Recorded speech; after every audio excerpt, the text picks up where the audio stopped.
Good morning! Dito kami guys sa likod. Magtrabaho kami nito guys. Tanggalin namin tong mga tiles na malalaki. Kasi tambakan namin ulit ng lupa para mataas. Tapos lalagyan ng mga ganitong tiles na maliliit. Kita nyo po yan. So, lagyan namin para mataas po siya. Para yung tubig bagsak dito sa tabi. Dito sa taasan namin. So dito muna kayo guys, kami ay mag-work muna, mag-construction muna kami, at ako'y maghahakot ng mga maghakot kami ng ganito guys. Ako ang tagahakot, ilalagay ko doon sa sa likod doon.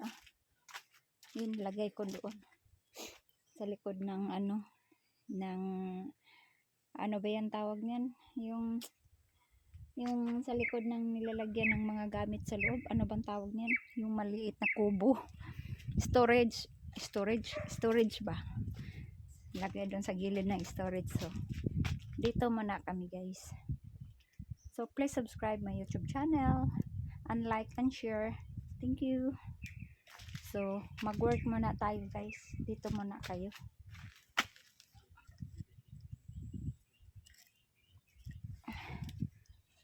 Ayan, dadaanan ko kayo dyan. Ayun. Baka maano ba? Baka sana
Hey, mate. Hey, Corey, how did you go? Oh, I blew the balloon up. Oh, yeah. I was like that. Good on you. Oh, where? That's good. That is great. See the smokies hanging out for it. Yeah. Oh, was I what? Hila-hila natin to guys. Oh. Lagay natin dyan. Oh.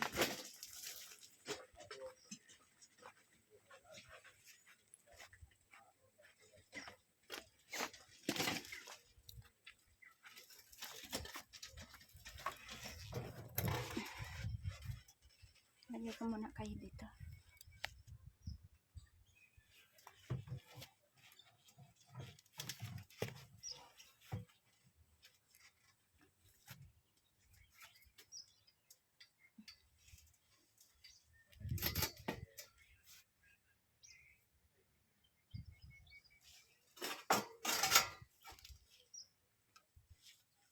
Oh, Mary. That's too heavy for you. It's okay. That's too heavy for you.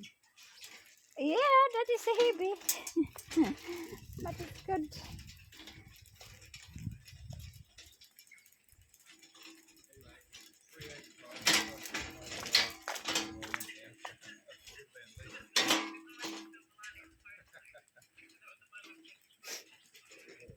Okay. Good, thank you for that.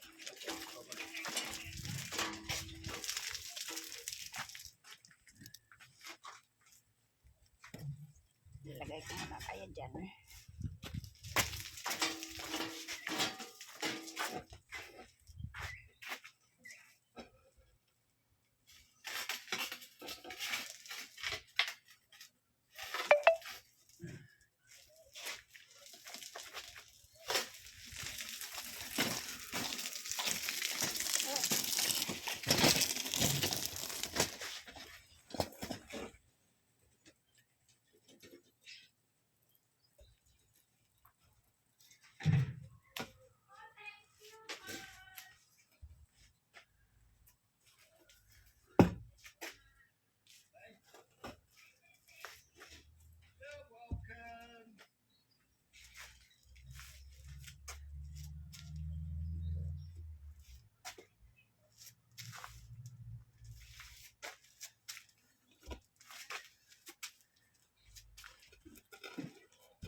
Temer mo ni akong tanglad o ipulungan og dahon kay para magbag-o siya kay nag-dry. Ayan ang sibuyas ko ti o. Mo nay akong nabili na tanom di ani tanan. Gitanom na ako, gibalhin na ako dire dito sa uban o. Ayan ang tanglad ko o. Oh, daghang kaayo siya te o. Yan pa o. Anis la kapunuan dire nabilin. 3, 4, 5. Bali 7 na siya kapunuan te pero namatay.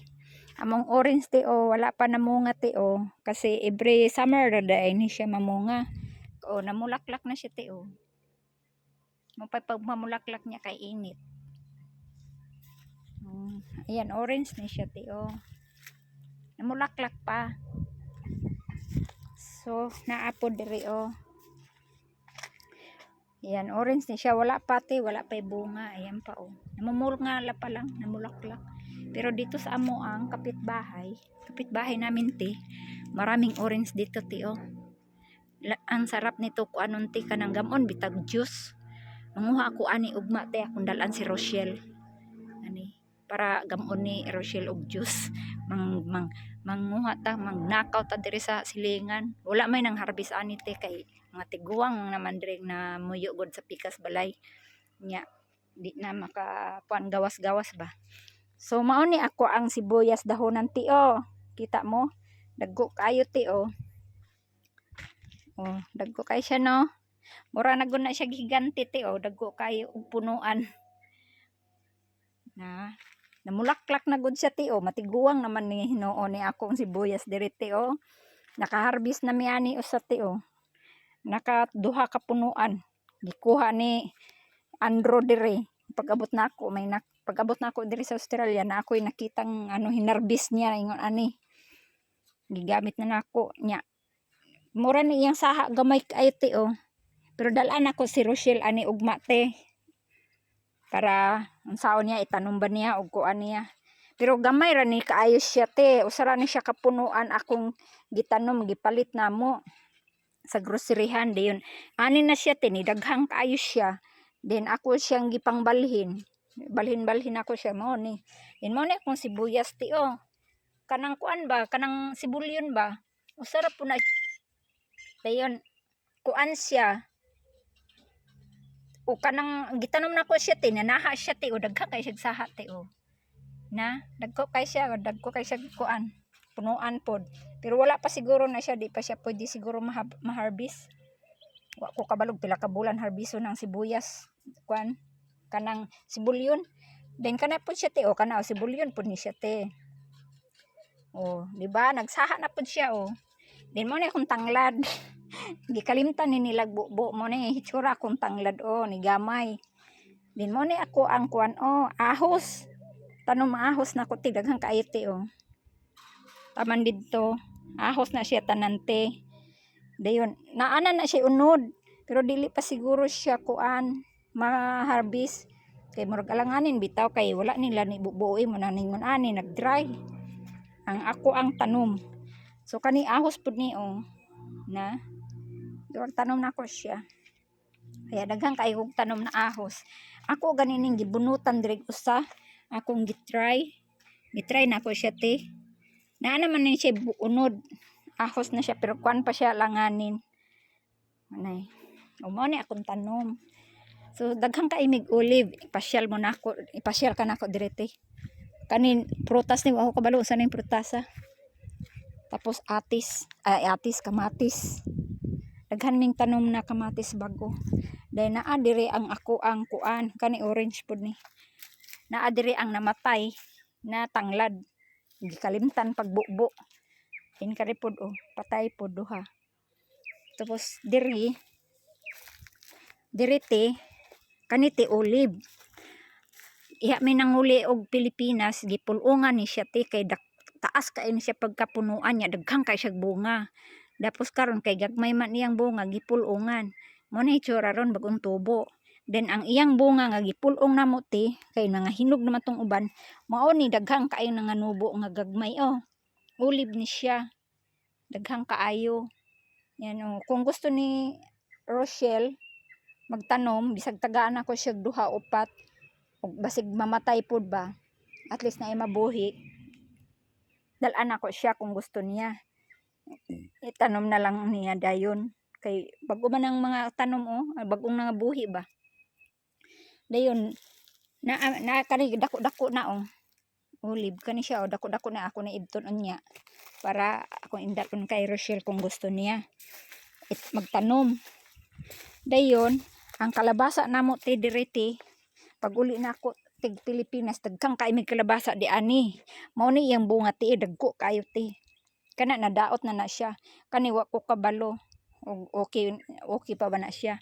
Kana olive. Ara ti dagko kayong kalabasa. Tapos naa pa dito duha gibulad. Dai naay gitaguan diri si Andro. Dako kaayo tapos usa ka gamay. Ara dako kayong pagkalabasa. Then akong tanan ako si Andro kung okay ba ni siya na kalabasa kay akong dalon ni Rochelle. Tapos dalon ako dito. Tapos naami diri gitakpan na niya kay gibulad ba. Takpan na niya kay kuan. Kanang murag kulang pa bitaw siya sa kuan atong pag-harvest. Kulang sa guwang. Tapos kani grapes. Daghang kay may grapes. Ang mga grapes na mo ay bagong tanom. Ay dugay ng tanom niya nakabunga na siya. Pero ang bunga dai nila ani summer. Pag winter pala mawalaan siya ng dahon. Naglaya ang mga dahon nila. Munang ihon ani sila. Bagong dahon na pud niya nangatubo udlot. Then adire ang ako ang kuan ang ako ang tanglad gikuhaag dahon. Abi nako matay na naghingalo. Pero buhay na buhay pala dai siya Talagsara ni mabubuan. Walay nagbubo. Nagani kay nabuhay pa. Buhi pa siya kani olive. Kaya pag madagho na niya mga olive diri sa punuan, dagko ba daghang kay mig olive. Tapos kani grapes. Buhi na. Pila ka bulan nang ana pod ni siya kaning mamunga na ni siya kay nang muan naman ang bulaklak na ang uban. Tapos apas dito sa bintana bagong mga dahon. Kay wala talaga naabot ko diri wala jud ay mga dahon kanang mga sangan na lang nabilin punuan. Abi nako nangamatay na dili di ay ingon ana dai sila. Pag magwinter na nalaya ang mga dahon. Tapos og summer ingon ani mainit-init na mubalik dai ilang dahon Yan iyan lang ang aking ang amo ang likod diri sa balay. Kaya dako kay kog tamnananan. Then manguha ko diri karon og kuan orange. Harvest ko kay dalon ako dito kay Rochelle. So yan lang ti. Ayan grapes igura ni mamumunga diri mauna ang harvest diri ay ang mga ibon, daming ibon. Yan bagong udlot. Yan lang ate. Salamat sa pagtanaw.